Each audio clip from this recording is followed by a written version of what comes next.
A sorte é um contexto, né, José? Você precisa criar a situação ali.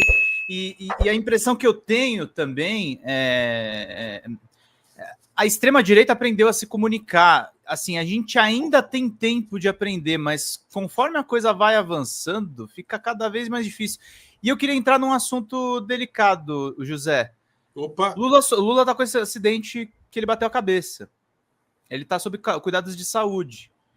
Antes eu tava até, e vou ser muito transparente com o público aqui, era uma torcida minha que ele fosse o candidato em 26. Agora eu não tenho mais certeza, porque eu sou guiado por fatos. Se não melhorar a comunicação, ele não consegue fazer sucessor, né, professor José? Então, eu acho o seguinte, pelo que as informações clínicas que são passadas para a gente, o quadro dele é um quadro absolutamente tranquilo em relação a qualquer tipo de dano que uma pessoa de quase 80 anos poderia sofrer em outras circunstâncias. Sequelas. O Lula está muito bem de saúde, enfim. E tem algumas coisas assim que a forma como as coisas são colocadas, Pedro, elas podem causar mais temor ou menos temor. Uma coisa é você dizer que o Lula fez uma cirurgia no cérebro. Pô, cirurgia no cérebro é um negócio. Pô, cérebro, todo mundo sabe qual é a função do cérebro. Outra coisa é você afirmar que o Lula fez uma cirurgia na cabeça. Olha, parece bobeira, mas não tem muita coisa na cabeça além do cérebro. Exatamente. Uma coisa é você fazer uma cirurgia numa membrana, que não é a membrana que é do cérebro, é uma membrana que está na cabeça, não é? É a mesma coisa o cara fazer uma cirurgia no tímpano, e aí a emissora de televisão fala assim: o presidente fez uma cirurgia no cérebro. Porra, peraí. Falar que está na cabeça, a cirurgia está tudo beleza. Então é o seguinte: os procedimentos que o Lula está passando enfim, não são provenientes, por exemplo, de uma degeneração, de um tumor, de algo que tenha uma doença. Então é o seguinte: foi algo decorrente de um acidente, enfim, está sendo tratado como tal.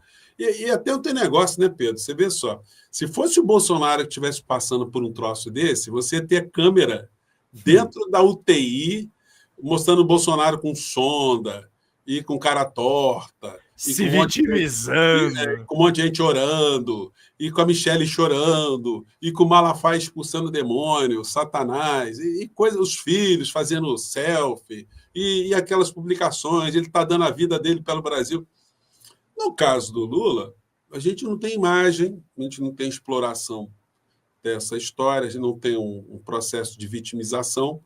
E eu acho até que se o Lula tivesse assim, com aspecto apresentável legal, seria legal fazer uma foto, fazer um videozinho, dar um alô para a galera, para até tranquilizar as pessoas de uma maneira em geral.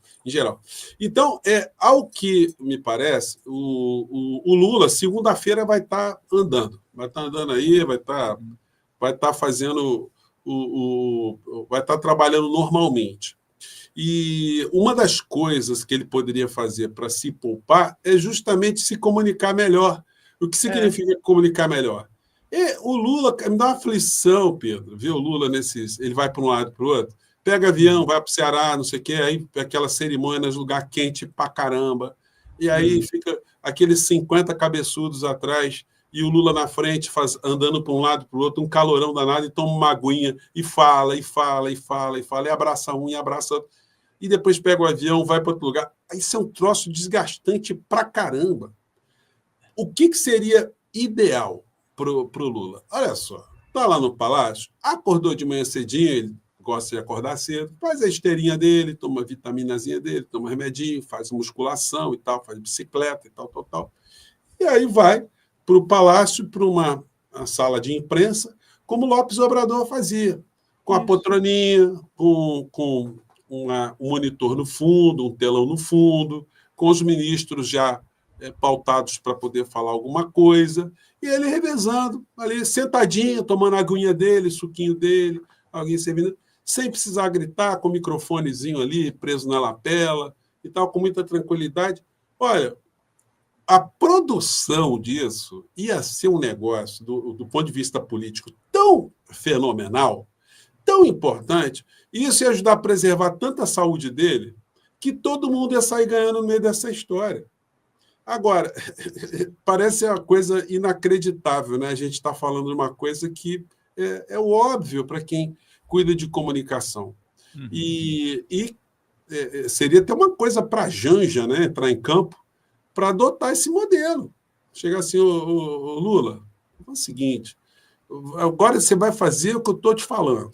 Você vai falar todo dia de manhã cedo e tal, e depois não vai falar mais em lugar nenhum. Depois tiver um evento, alguma coisa assim, você vai falar, mas se poupe. Quando for uma cerimônia em algum lugar, manda um vídeo, aparece lá no telão, né? Em casos excepcionais, você vai. Agora, ficar levando o Lula para cima e para baixo, o cara não aguenta, pô. As pessoas não sabem, mas a jornada do Lula começa de manhã cedo e vai até 10, 11 horas da noite todo dia. O cara trabalha 12, 14 horas por dia. Pô, quem é que aguenta uma pancada dessa, né? O problema todo é que é o seguinte, muitas vezes a nossa cabeça ela não raciocina com o corpo que a gente tem, né? Às vezes você esquece que você já está com uma idade que não te permite fazer uma coisa. Só para contar uma historinha, Pedro, eu fui fazer um programa, o Portal do José, e eu estava lá na Ilhabela, em São Paulo, e o lugar que eu estava muito barulhento. Falei, cara, aqui não vai dar para fazer, vou procurar um lugar afastado. Aí fui para um morro lá, peguei o carro, fui para o morro. Eita, nós! Aí cheguei num lugar bacana, rapaz, que foi um engenho que tinha lá no começo do século, que fazia cachaça, um lugar bacana pra caramba. Aí encontrei com o proprietário lá, pedi para gravar lá, o cara não pode gravar aqui e tal. Aí eu comecei a gravar lá no cantinho e começaram vários cachorros latirem, né? Os cachorros começaram a latir, falei, pô, tá me atrapalhando aqui.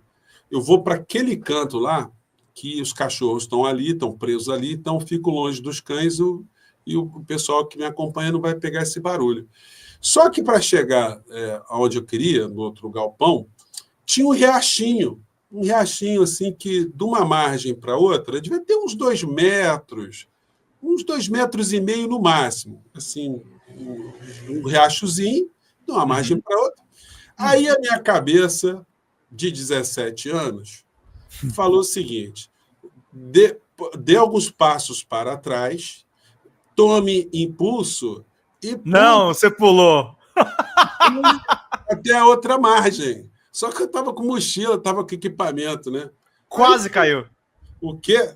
Recuei, tomei embalo e fui. Quando eu fui, amigo, quem disse que o corpo chegou na outra margem? E o equipamento? Eu me estabaquei na margem do riacho, os cachorros latindo pra caramba. E eu falei assim, a força, a lei da gravidade foi cruel. Ela me puxou para o riacho, os cães ficaram latindo, e se tivesse ali um intérprete de latido de cachorro, eu acho que o intérprete dizia assim, os cachorros estão latindo, rindo. São latidos de... Eram quase hienas. Rindo de você, que você foi trouxa aqui, que todos sujos de barro, ficar catando equipamento e tal. Aí tive que voltar lá para o lugar barulhento para poder fazer o Portal do José. Mas estou falando isso que é o seguinte, eu fui traído pela minha cabeça. Sim. E o presidente Lula, ele fala o tempo todo, né? Que ele tem tesão de 30, ele gosta de falar isso, né? Que quer ver. E também, né? Aí também fazer um meia-culpa nosso, né? A gente fala, o Lula é um estadista, o Lula é um político fora de série. Aí, às vezes, ele acredita nisso. Tem que falar, presidente, calma. Não, ele fala assim, não, já pedi. Ele é fora de série, mas ele ainda é um senhor de 79 anos, né? Ele fala assim, eu já pedi para Deus para vir até os 120 anos. Bom, e aí se o cara coloca isso com uma meta lá na frente, então ele vai fazer 80 agora, então ele está com 40 ainda de estrada pela frente, né? Claro. Mas às vezes, assim, aí quando sofre uma pancada dessa, aí o cara é obrigado a falar assim, puxa vida, olha, quase que eu quebrei aí o crânio nessa brincadeira aí, negócio eu vou começar a cuidar mais, tal. Que é um problema que muitas pessoas idosas passam porque não tomam determinados cuidados, não cuidam do tipo de calçado que estão usando, não cuidam de alguns objetos que ficam espalhados pelas casas, algumas situações do banheiro, um piso escorregadio, um móvel pontiagudo e tal. E as pessoas acham que são as mesmas de 30, 40 anos atrás. Aí, quando sofre um acidente, é aí que as pessoas acordam, né? Mas eu acho que o Lula está muito bem ainda, tá?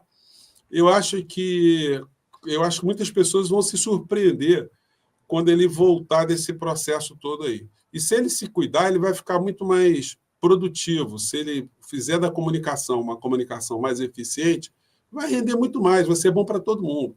E para nós que estamos no combate todos os dias, nós vamos ter ali alguém que vai ajudar a gente a ter pauta, né? Porque a gente fica sendo pautado pela extrema-direita e pelo mercado. Aí é o fim do mundo, né? Fala pessoal da Folha Democrata, meu nome é Pedro Zambarda, sou jornalista, editor aqui do site e do nosso canal do YouTube.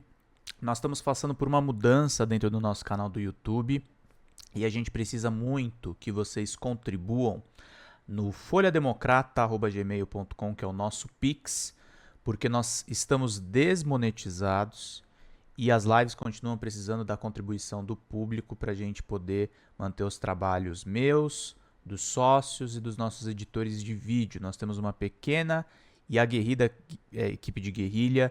Qualquer contribuição, em qualquer horário vocês podem contribuir. Nas lives a gente vai continuar pedindo a contribuição de todos vocês, mas a gente faz um apelo especial em vídeo para que vocês se sensibilizem com o nosso trabalho, com as reportagens e com as lives que a gente grava.